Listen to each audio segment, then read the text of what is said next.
રાજકોટની અંદર ગોઝારી જે દુર્ઘટના બની હતી ટીઆરપી અગ્નિકાંડની એને 1 વર્ષ આજે જ્યારે પૂર્ણ થયું છે ત્યારે કોંગ્રેસ દ્વારા ટીઆરપી અગ્નિકાંડની ઘટના જે જગ્યા બની હતી ત્યાં કાર્યક્રમ રાખવામાં આવ્યો હતો। ત્યારે કોંગ્રેસના વરિષ્ઠ નેતા પાલભાઈ અને જે પીડિત પરિવાર છે તે આપણી સાથે જોડાયા છે, તેમની સાથે જ આપણે સમગ્ર વાત કરીશું। સૌપ્રથમ તો આપણે પાલભાઈ સાથે વાત કરીશું। પાલભાઈ, જે અગ્નિકાંડની ઘટના બની, રૂવાડા ઉભા કરી દે એવી ઘટના બનીને 27 લોકોના મોત થયા, આ મુદ્દે જ્યારે વર્ષ દિવસ પૂરો થયો તે છતાં પણ હજુ જે લોકોને સજા થવી જોઈએ તે નથી થઈ, આ મુદ્દે આપ શું કહેશો? જો જે રીતે રાજકોટની અંદર ટીઆરપી ગેમ ઝોન થયું અને એ લગભગ 3000 ડિગ્રી સેલ્સિયસ સુધીનું તાપમાન જવું અને એમાં લોખંડ પણ આપણે ત્યાં કાટમાળ જોયો છો કે એ પીગળી ગયું છે, તો માણસની હાલત કેવી થઈ હશે। પણ તેમ છતાંય લોખંડ પીગળે છે, પણ સત્તામાં બેઠેલા ભ્રષ્ટાચારી નેતાઓ કહેવાતા મૃદુ મુખ્યમંત્રી એનું દિલ પીગળતું નથી। એ કેવો કઠણ કાળજાનો મુખ્યમંત્રી હશે કે જે લોખંડ પીગળી ગયું પણ તેમ છતાંય મુખ્યમંત્રી પીગળતા નથી, એ ન્યાય માટે પીગળતા નથી। જોવા જેવું એ છે કે પીડિત પરિવારોની માંગ શું છે કે જે આમાં દોષિત છે એમને સજા થાય, ડે ટુ ડે ટ્રાયલ ચાલે, આવી માગણી એમની છે। હવે જોયા જેવું એ છે જે એમાં દોષિત છે તો એમાંથી એક પણ માણસ ખરેખર જે દોષિત છે, સાગઠિયા એક ચહેરો ને મોરો છે, ખરેખર દોષિત રાજકોટ મહાનગરપાલિકા છે, એના સત્તાધીશો છે, એમની સામે ક્યાંય કરતાં ક્યાંય ઊની આંચ પણ એને ન આવે એવું કામ મુખ્યમંત્રીશ્રીએ કર્યું છે। હું અહીંયા છેલ્લા 2 દિવસથી રાજકોટમાં છું, મીડિયાના ઘણા મિત્રોને મળ્યો અને એ મીડિયાના મિત્રો છેલ્લા 3-4 દિવસથી પીડિત પરિવારોને મળવા ગયા છે। એમાં કેટલાક મિત્રોએ એવું કહ્યું કે પીડિત પરિવારો બોલવા તૈયાર નથી અને ઓફ ધ રેકોર્ડ એ અમને એવું કહે છે કે જો અમે બોલશું તો અમને હેરાન કરશે આ સત્તાધીશો। તો આશ્ચર્ય દુઃખની વાત એ છે કે ન્યાય આપવાની વાત તો દૂર રહી, પણ પીડિત પરિવારો પોતાની અંદર જે પીડા છે, દર્દ છે, એ મીડિયાના માધ્યમથી લોકો સામે મૂકે એમાં પણ સરકારને તકલીફ છે। અને આ એક જ નથી ઉદાહરણ, દાખલા તરીકે હમણાં જ વડોદરાની અંદર જે ઘટના બની આખું ગુજરાત જાણે છે ને, BS9ના માધ્યમથી હું એ યાદ કરાવવા માંગુ છું કે હરણીકાંડની અંદર જે માતાએ પોતાના વાલસોયા બાળકને ગુમાવ્યું, એ માતા 1.5-2 વર્ષ સુધી રાહ જોયા પછી એને એવું લાગ્યું કે આ મુખ્યમંત્રી તો મૃદુ છે, મીડિયામાં એણે સાંભળ્યું છે, તો એ મૃદુને મક્કમ મુખ્યમંત્રી પાસે જાય છે, તો એ મૃદુ કહેવાતો મૃદુ મુખ્યમંત્રી એવું બેનને કહે છે કે તમે તો એજન્ડા સાથે આવ્યા છો, કોઈ એજન્ડા લઈને આવ્યા છો। અરે કઠણ કાળજાના, આમ તો કઠણ કાળજું એ ના કહેવાય, આને તો શું કહેવાય, લોખંડ પીગળી જાય ને મુખ્યમંત્રીનું હૃદય ના પીગળે એવો આમ શું કહેવાય મુખ્યમંત્રી એને આવું કહે કે તમે એજન્ડા સાથે આવ્યા છો, ત્યારે મારે એને કહેવું છે કે જે માતા પોતાનો દીકરો ગુમાવે એ માતા ન્યાયની અપેક્ષા લઈને આવે, એને એજન્ડા સાથે કહેતા શરમ નથી આવતી? ખાલી તમે કઠણ કાળજાના છો એવું નહીં, તમે બેશરમ છો। અને આ બેશરમીની હદ તો એને ત્યારે વટાવી કે આ બેનના ઘરે નોટિસ જાય છે કે તમે અનલીગલ કર્યું છે, તમારું મકાન અનલીગલ છે ને તોડી પાડવામાં આવશે। તો અવાજ ઉઠાવવો, જે રાજકોટના મીડિયાના મિત્રોના માધ્યમથી જે પીડિત પરિવારોની વાત આવી હતી ઓફ ધ રેકોર્ડ કે અમે બોલશું તો અમને હેરાન કરશે, એ વાત વડોદરામાં સાબિત થઈ છે। તો જોયા જેવું એ છે કે આ સરકાર જે ઘટના બને છે એ ઘટનાના પીડિત પરિવારોને ન્યાય આપવી, એમની હારે રહેવું, એમના માટે એમને ન્યાયિક મદદો કરવી, કોઈની કેવી રીતે ઢાક પીછોડ કરવી, કેવી રીતે કુલડીમાં ગોળ ભાંગવો, આ છેલ્લા 1 વર્ષની અંદર પ્રક્રિયાઓ કરી સરકારે। પાલભાઈ, જ્યારે અગ્નિકાંડની ઘટના બની ત્યારે રાજકોટ મહાનગરપાલિકા દ્વારા એક મુહિમ ચલાવવામાં આવી હતી કે તમામ જે ઔદ્યોગિક ક્ષેત્ર હોય કે પછી ખાનગી ક્ષેત્ર હોય, આ તમામ જગ્યાએ ફાયર સેફટીના સાધનો પૂરતા હોવા જોઈએ, પરંતુ તે છતાં પણ હજુ ક્યાંક ઉણપ રહેતી હોય અને રાજકોટમાં વારંવાર અગ્નિકાંડની ઘટનાઓ બની રહી છે। ગઈકાલે રાત્રિના સમયે જ અંદર એક ફેક્ટરીમાં આગ લાગી અને એ આગ એ વિકરાળ રૂપ એટલા માટે ધારણ કર્યું કે ત્યાં મેટોડાની નજીકમાં કોઈ ફાયર સ્ટેશન નથી, રાજકોટથી ફાયર બ્રિગેડની ગાડીઓ બોલાવવામાં આવી અને જો ત્યાં નજીકમાં કોઈ હશે તો તે પણ ફાયર બ્રિગેડની ગાડીઓ જે સમયે પહોંચવી જોઈએ તે નથી પહોંચી, જેના કારણે આગે વિકરાળ રૂપ ધારણ કર્યું। સદનસીબે કોઈ જાનહાની નથી થઈ, પરંતુ આવી ઘટનાઓ છે તે રોકાવાનું નામ નથી લઈ રહી રાજકોટની અંદર, આ મુદ્દે આપ શું માનો છો? માત્ર રાજકોટની જ વાત નથી, આખા ગુજરાતમાં તમે જો ડીસામાં જે બ્લાસ્ટ થયો અને લગભગ હું ભૂલતો ના હોઉં તો 1 ડઝન 12 લોકો પરપ્રાંતિ મજૂરોએ જીવ ગુમાવ્યો. એ ફટાકડા બનાવતી ફેક્ટરી હતી. એને લાયસન્સ રદ થઈ ગયું, એને 2 મહિના થઈ ગયા હતા. પ્રાંત અધિકારીએ પોલીસને પણ જાણ કરી હતી, પણ તેમ છતાંય એમાં 2 મહિના સુધી એ ફેક્ટરી ચાલતી રહી ફટાકડાની. શું કામ ચાલતી રહી? તાકે એમને પાછળથી હપ્તા આવતા હતા. હપ્તા આપો અને ધંધો કરો. જે તે સમયે આ ટીઆરપી ગેમવાળી ઘટના બની ત્યાર પછી લગલગાટ 1 મહિના સુધી લાલજીભાઈ દેસાઈ હોય, જિગ્નેશભાઈ મેવાણી હોય, હું હોઉં, અમે અહીંયા સતત લડ્યા. રાજકોટ શહેર કોંગ્રેસ સતત લડી. પછી ગુજરાત કોંગ્રેસ સમિતિના માધ્યમથી ચારેય ઘટનાઓ, સુરતની ઘટના, વડોદરાની ઘટના, મોરબીની ઘટના અને રાજકોટની ઘટના, ચારેય ઘટનાઓને જોડી પીડિત પરિવારોને સાથે લઈ અને ન્યાય યાત્રા કરી. અને સરકારે ત્યારે નાના મોટા એક નિયમોમાં ફેરફાર કરવાની ને આન તેન મોટી મોટી વાતો કરી. પણ મને ઘણા બધા વેપારીઓએ પણ એવું કહ્યું કે આ લડાઈથી થયું જ શું ખબર? આ અલગ અલગ લાયસન્સોના નામે અમારી પાસેથી હપ્તા વધારી દેવામાં આવ્યા છે. એટલે સરકાર કાયદાઓ કડક કરે છે તો શેના માટે કરે છે ખબર? હપ્તાઓ કેવી રીતે વધે એના માટે. અત્યારે તમે જે રાજકોટમાં આગ લાગી ગઈકાલે રાત્રે એની વાત કરી જીઆઈડીસીમાં, તો જીઆઈડીસીની નજીક ફાયર સેફટી હોવી જ જોઈએ. ત્યાં ફાયર સ્ટેશન હોવું જ જોઈએ. ન હોય તો એ સરકારની લાપરવાહી છે. એક બાજુ આપણે વિશ્વગુરુના સપના જ જોઈએ છીએ, લોકોમાં સોશિયલ મીડિયાના માધ્યમથી આપણે વિશ્વગુરુ છીએ. સુરતમાં આપણે 30 ફૂટની સીડી કહેવાય ને, એ સીડી નથી બનાવી શક્યા. જો એ 30 સીડી હોત ને તો સુરતમાં જે આગ લાગી ત્યારે બાળકો સીડીથી નીચે ઉતરી શક્યા હોત. પણ દુઃખની વાત એ હતી કે ફાયર સેફટી પાસે સીડી નહોતી અને એના કારણે કેટલાક બાળકોએ કૂદકા માર્યા ને એમાં મૃત્યુ પામ્યા છે. એટલે આ આપણે કેવા વિશ્વગુરુ છીએ? ટીઆરપી ગેમ ઝોનની અંદર ઘટના બને છે, પીડિત પરિવારો ત્યાં આઈએએસ આઈપીએસ ઓફિસરો મોજ મજાને ત્યાં ઉજવણી કરતા હોય એવો ફોટો હોય છે, તો આઈએએસ આઈપીએસ અધિકારીઓને ખબર નહોતી કે આ ગેરકાયદેસર છે, અનલીગલી છે? અને અનલીગલ જગ્યામાં જો એ હોય તો એને સુઓ મોટો પોતાએ ફરિયાદ દાખલ કરવી જોઈએ. પણ એ ન કરી. શું કામ? હપ્તા મળતા હતા. આ ફોટાઓ પીડિત પરિવારે સરકારને આપ્યા છે, પણ તેમ છતાંય સરકારે એને સસ્પેન્ડ કરવા, એની સામે કાયદાવાળી કાર્યવાહી કરવી, એની જગ્યાએ એને પ્રમોશન આપી દેવામાં આવ્યા છે. એટલે મોટામાં મોટી વાત એ છે કે સરકારની દાનત, સૌથી મોટી વાત હોય દાનત કેવી છે, એ દાનત ઉપર આધાર રાખે છે. માત્ર મીડિયામાં આવી અને કાયદામાં રહેશો તો ફાયદામાં રહેશો, આવી વાતો કરવાથી કાયદો અને ફાયદો, અત્યારે તો એવી વાત છે કે સામાન્ય માણસ છે ને એના માટે કાયદો છે, ભાજપના મળતિયાઓ માટે ક્યાંય કરતા ક્યાંય કાયદો છે નહીં. એટલે લોકો મરતા હોય તો ભલે મરે, એમને ક્યાંથી રૂપિયા મળે છે એ જ એનું માત્ર એક કામ છે. અત્યારે પીડિત પરિવારજનો પણ છે, તેની સાથે પણ વાત કરીશું. જે આપના પરિવારમાંથી આજે સ્વજન ગુમાવ્યા, 1 વર્ષ દિવસ પૂર્ણ થયો, તે છતાં જે ન્યાય મળવો જોઈએ તે નથી મળી રહ્યો. આ મુદ્દે આપ શું કહેશો? હજી કોઈ બાબતનો કાંઈ 1 વર્ષથી પણ ન્યાય કાંઈ જડ્યો નથી. ફાસ્ટેગમાં કેસ હાલવાનો હતો એ પણ હાલતો નથી. એના પણ કાગળો જ્યાં રજૂ કરવાના હોય છે એ પોલીસની ઢીલી નીતિ. ફાસ્ટેગમાં કેસ હાલવાનો હતો એ પણ હાલતો નથી. એના પણ કાગળો જ્યાં રજૂ કરવાના હોય છે એ પોલીસની ઢીલી નીતિ છે કે પોલીસવાળા અહીંયા હાઈકોર્ટમાં કાગળ પણ એ ટાઈમે ક્યાંય પોગાડતા નથી. એના હિસાબે હજી કાંઈ અમને ક્યાંય ન્યાય મળ્યો નથી. આ મોટા મોટા આ જેથી બન્યું તેથી બરડા પાડીને વયા ગયા, અમે કોઈ સમરબંધીને નહીં છોડી, આમ કરશું તેમ કરશું. પણ એ બાબતે એને એક પણ નિર્ણય લઈને કાંઈ અમને ન્યાય દેવરાય એવી વાત થઈ નથી હજી ક્યાંય. શું લાગે છે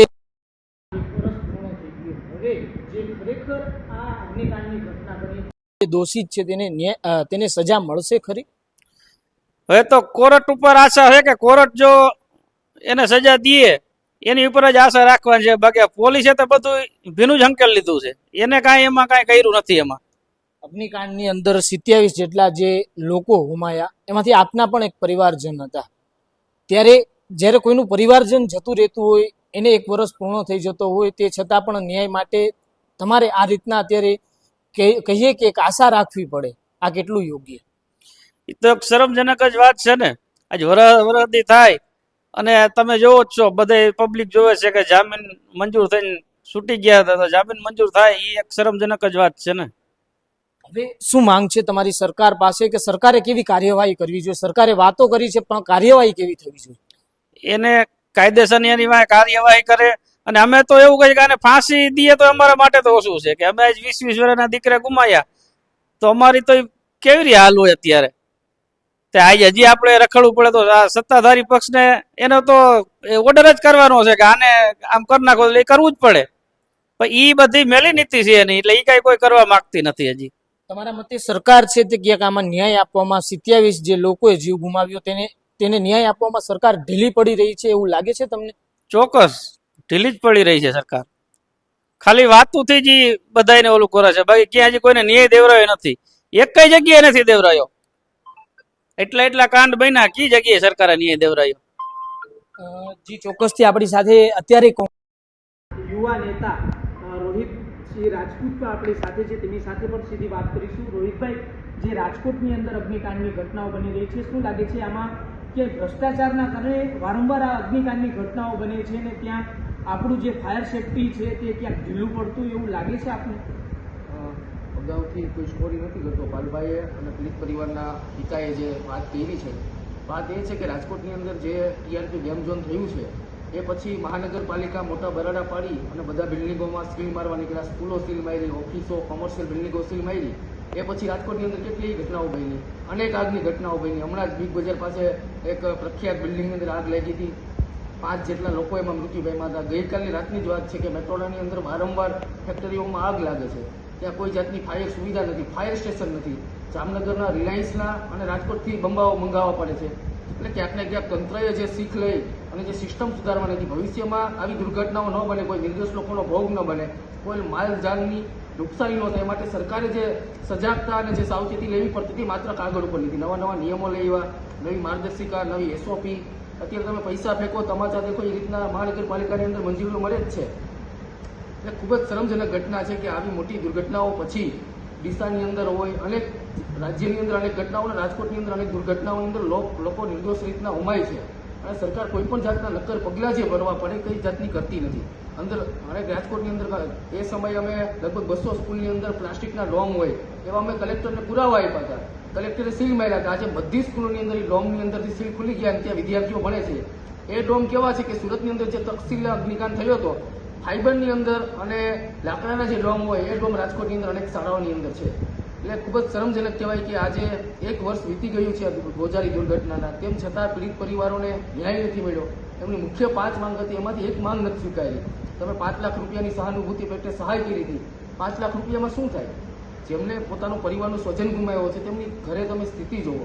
સ્તંભ હતો કે પરિવારની આર્થિક અને પારિવારિક સ્થિતિ કેવી છે. ભાજપનો એક પણ નેતા એમના ઘરે જઈ એને પૂછ્યું નથી, ખબર અંતર પૂછ્યા નથી. તમે મોટા વાતો કરતા હતા કે આ પીપી મૂક્યો છે, તે મૂક્યો છે, 6 એસઆઈટી બનાવી. આજે તમારો જે તપાસ અધિકારી છે એસીપી મીડિયામાં એવું કહે કે મને તપાસ ક્યાં પહોંચી ખબર નથી, ક્યારે શું હતું, અત્યારે શું હતી એની સ્થિતિ ખબર નથી. કેસ તમે ફાસ્ટ ટ્રેક કોર્ટની અંદર ચલાવવાની વાત કરતા હતા, હજી ટ્રાયલ ઉપર કેસ નથી આવ્યો. તો આમાં પીડિતોને ન્યાય કઈ રીતના મળે? તમે નાના માછલાઓને જેલમાં નાખી દીધા હતા ક્લાસ અધિકારીઓ, જે મ્યુનિસિપલ કમિશનર, પોલીસ કમિશનર, માર્ગ અને મકાનના ચીફ એન્જિનિયર, આ બધાની જવાબદારી બનતી હતી. એ લોકોને તો માત્ર બદલી કરીને સંતોષ માન્યો. આજે જે અધિકારીઓની બદલી કરી એ મોટા જિલ્લાઓની અંદર કલેક્ટર છે, પોલીસની ડિપાર્ટમેન્ટની અંદર પ્રમોશન સારા મળ્યા છે, ક્રીમ પોસ્ટ મળી છે. એટલે સરકારને કોઈ પણ જાતની પીડિતોને ન્યાય અપાવવાની સહાનુભૂતિ કે એવી કોઈ દાનત નથી. આજે પીડિત પરિવારો અમારી સાથે હવનના કાર્યક્રમની અંદર મૃતકોને મોક્ષ સાથે જોડાયા. 6 થી વધુ પરિવારો હતો. હજી એક જ માંગ છે કે અમને ન્યાય આપો, અને સરકારની કોઈ પણ જાતની એવી દાનત નથી. ખરેખર ખૂબ જ શરમજનક ઘટના અને દુઃખદ ઘટના કહેવાય કે ગુજરાતની અંદર પીડિત પરિવારો 300 કિલોમીટરની પદયાત્રા કરે, ધરણાઓ કરે, પોલીસ કમિશનર ઓફિસનો ઘેરાવની અંદર આવે. વિપક્ષ તરીકે અમે એ લોકોને મદદ કરી અને એના ખભે મિલાવી અને ન્યાયની માંગ કરવા માટે નીકળ્યા હતા. તેમ છતાંય આ મૂંગી બહેરી આંધળી સરકાર આ લોકોને સાંભળવા ન માગતી હોય તો આનાથી શરમજનક ઘટના કોઈ ન હોઈ શકે. રોહિતભાઈ, જે રીતના ઘટનાઓ બની રહી છે તેમાં જે ન્યાય મળવો જોઈએ તે નથી મળી રહ્યો. એક તમે વિપક્ષના કહીએ કે એક નેતા છો, યુવા નેતા છો, આગામી દિવસોમાં જો આવી ઘટનાઓ જે રીતના બની છે અને જે ઘટનાઓ અત્યારે બની રહી છે આ માટે વિપક્ષ તરીકે તમારી શું ભૂમિકા રહેશે અને તમે કયા પ્રકારે આ માટે વિરોધ કરશો? વિપક્ષની રૂહે અને માનવતાની રૂહે બંને તરીકે અમારી એક જ માંગ છે કે આવી ઘટનાઓ સમાજની અંદર અને સિસ્ટમની અંદર ન થાય એ માટે સરકારે શું નિયમો સુનિશ્ચિત કર્યા. ખરેખર સિસ્ટમ જ આપણી એવી બોખલી છે કે એની અંદર આવી ઘટનાઓ થયા જ કરશે. આટલી મોટી વસ્તી ગીચનાની અંદર મોટા મોટા સિટીઓની અંદર નાના કારખાના ફેક્ટરીઓની અંદર આગ શા માટે લાગે? અમને એવાય માહિતી અમારી પાસે મળી છે કે રાજકોટની અંદર છેલ્લા 6 મહિનાની અંદર જીઆઈડીસી વિસ્તારની અંદર જે આગ લાગે છે એ ક્યાંક ને ક્યાંક વીમા કંપની અને ઇન્સ્યોરન્સ કંપની પાસેથી વીમા પકવવા માટે કરે છે. કારણ કે કોઈ જાતની માલ જાનહાની તો થતી નથી, તો શા માટે રજાના આગલા દિવસે જ આવી મોટી આગની ઘટનાઓ બને? આ જે બધા પૈસાઓ ઇન્સ્યોરન્સ કંપની ચૂકવે છે એ તમારા અને મારા ટેક્સના પૈસે ચૂકવે છે. એ વાત ગૌણ વસ્તુ છે. બીજી વસ્તુ જે સિસ્ટમની અંદર સુધારા લાવવા માટે જે તંત્રએ કામ કરવું પડે, હજી સુધી રાજકોટની અંદર જે ચીફ ફાયર ઓફિસર હોય એની નિમણૂક થઈ નથી. સ્ટેન્ડિંગ કમિટી ચેરમેન કહે છે કે એ પોસ્ટ અમે ખાલી ન કરી શકીએ કારણ કે હજી સુધી કોર્ટની અંદર સાબિત નથી થયું કે નિર્દોષ છે કે ગુનેગાર છે. આવા બેશરમ અને બેજવાબદાર સ્ટેન્ડિંગ કમિટીના ચેરમેન નિવેદનો આપે મીડિયાની અંદર, તો આ પીડિતોના પરિવારોને શું આશા રાખવાની કે અમને ન્યાય મળે? આવા મોટા અધિકારી અને પદાધિકારી ગુનેગારોની સાજમાં હોય, માત્ર સાગઠિયાને મોરો બનાવી અને સાગઠિયા કરીને ઈડીની રેડ કરાવી, આ તે એની સંપત્તિ ઉપર કબજો લીધો. સરકારે આવી મોટા મોટા નાટકો કરે છે.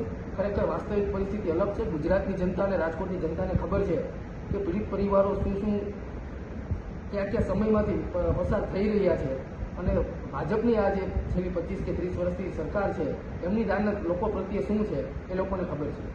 જી, ચોક્કસથી જે રીતના આપણે સાંભળ્યું કે જે વિપક્ષ છે તે પોતાની જે ભૂમિકા છે તે ચોક્કસપણે નિભાવી રહ્યું છે અને પીડિત પરિવારોની સાથે છે. ત્યારે પીડિત પરિવાર સાથે પણ આપણે જ્યારે વાત કરી તેમના પરિવારજને પણ કહ્યું કે જે ન્યાય મળવો જોઈએ તે 1 વર્ષ વીતી ગયા છતાં પણ નથી મળ્યો. ત્યારે આપ પણ વિચારી શકો કે કોઈનો જ્યારે સ્વજન પોતાના ઘરમાંથી કોઈ ગુમાવ્યો હોય અને એની ન્યાય માટે થઈને વર્ષ દિવસ સુધી રઝળવું પડે તે છતાં પણ ન્યાય ન મળે, ત્યારે તેમને માનસિક પરિસ્થિતિ કયા પ્રકારે હોય તે તમે પણ જાણી જ શકો છો. ત્યારે હવે જે ટીઆરપી ગેમ ઝોનની અંદર 27 જેટલા લોકોએ પોતાના જીવ ગુમાવ્યા હતા તે લોકોને ન્યાય ખરેખર ક્યારે મળશે તે પણ એક મહત્વનો સવાલ છે તે હાલ ઊભો થઈ રહ્યો છે. કેમેરા પર્સન મોહિત નાયની સાથે Sahil Chappa, DS9 TV news, Rajkot.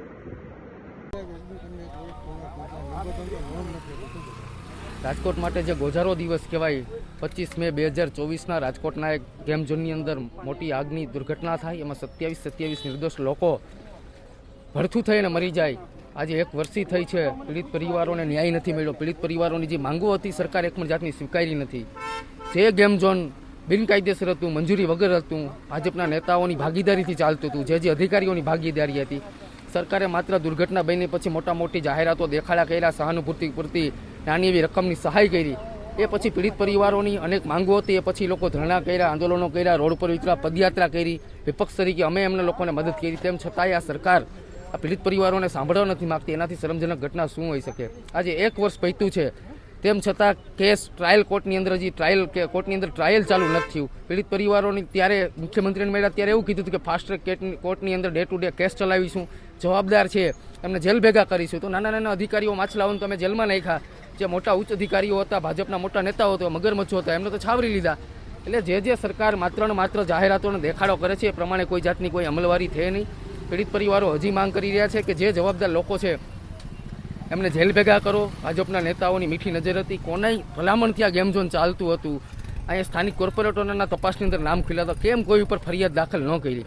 અને ફરિયાદની જે તપાસ જેની પાસે છે એસીપીને હજી ખબર નથી કે અત્યારે તપાસ ક્યાં પહોંચી છે. કોર્ટની અંદર કેસ ટ્રાયલ નથી ચાલ્યો. તો આનાથી શરમજનક ઘટના શું હોઈ શકે? આજે શહેર કોંગ્રેસ દ્વારા આજે આ અગ્નિકાંડ દુર્ઘટનાના પ્રથમ વર્ષી હતી એટલે અમે હવન કરી મૃતકોના આત્માને શાંતિ મળે માટે હવનનું આયોજન કરવામાં આવ્યું હતું. પીડિત પરિવારો અમારી સાથે 6 થી 7 પીડિત પરિવારો હતા.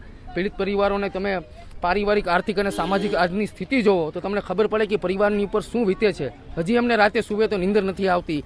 સવારમાં જાગે ત્યારે એનું સ્વજન યાદ આવે છે. અનેક પરિવારોની તમે આર્થિક પરિસ્થિતિ જાઓ એટલે તમને હૃદય દ્રવી ઉઠે કે શું સરકાર આટલી મૂંગી બહેરિયા અને આવી રીતના આંધળી હશે કે આ લોકોને પીડિત પરિવારો ન્યાય નથી આપી શકતી. એટલે ખૂબ જ શરમજનક છે કે ગુજરાતની અંદર આવી અનેક દુર્ઘટનાઓ થઈ તો સરકાર શીખ લેવાના બદલે મોટા બળાપા ફેંકે છે. એ પછી રાજકોટની અંદર અનેક અગ્નિકાંડો થયા છે, અનેક લોકોના મૃત્યુ થયા છે. કોઈ પણ જાતની ફાયર સિસ્ટમની અંદર લોકોની સુરક્ષાને લઈને કોઈ પણ જાતનો સુધારો હજુ સુધી થયો નથી. માત્ર કોઈ પણ દુર્ઘટના થાય એટલે 5 દિવસ મોટા દેખાડે સરપ્રાઇઝ ચેકિંગ કરે, નવી માર્ગદર્શિકા કરે, નવા નિયમો, નવા SOP લઈ આવે છે.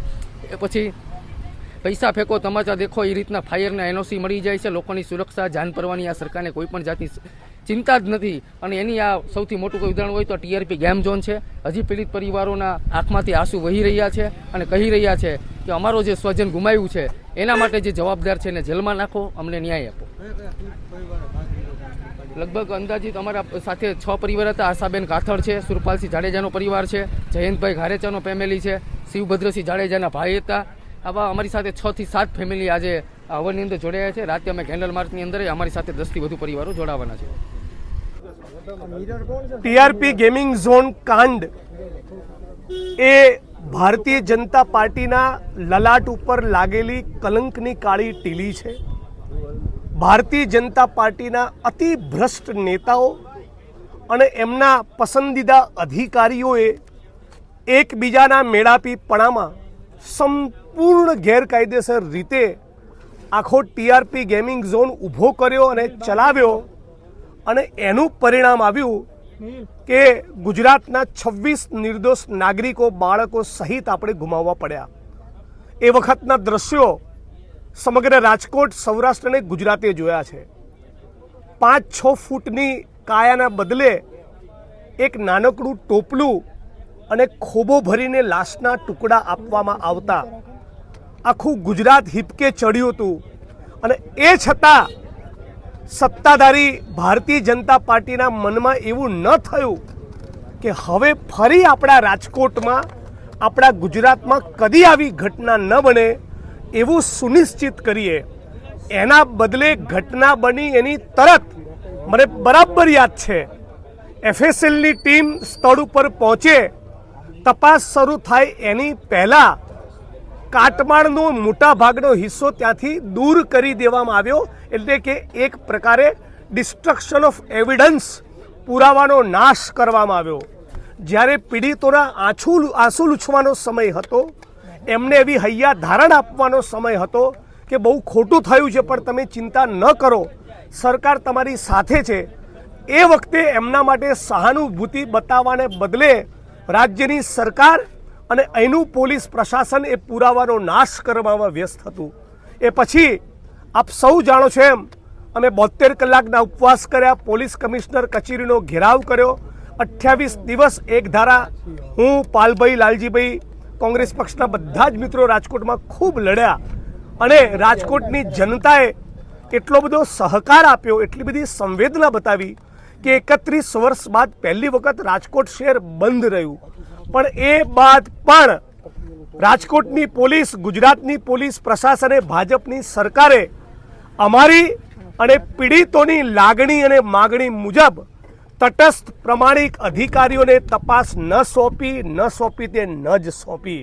મતલબ કે રાજ્યની સરકાર પહેલા દિવસથી નક્કી કરીને બેઠી હતી કે વિપક્ષ અને મીડિયાનું પ્રેશર દૂર થાય પછી કુલડીમાં ગોળ ભાગવાનો છે.